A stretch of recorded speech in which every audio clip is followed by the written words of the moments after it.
বেঁচে থাকা বিশাল বিলাসিতা, বেঁচে থাকা এমন বিলাসিতা,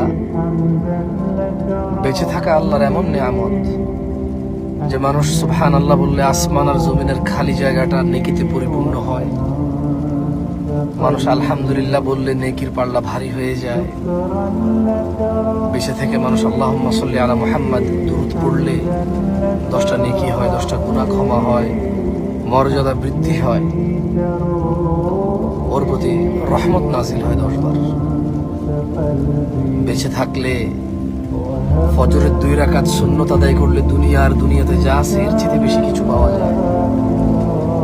বেঁচে থাকলে ফজরে 2, জোহরে 6, মাগরিবে 2, ইশায় 2, মোট 12 রাকাত সুন্নতে মুআক্কাদা পড়লে আল্লাহ সুবহানাহু ওয়া তাআলা জান্নাতে ঘর তৈরি করবে। যে ব্যক্তি প্রতিদিন 12 রাকাত সুন্নত আদায় করবে তার জন্য আল্লাহ একটা করে ঘর নির্মাণ করবে। সুবহানাল্লাহ।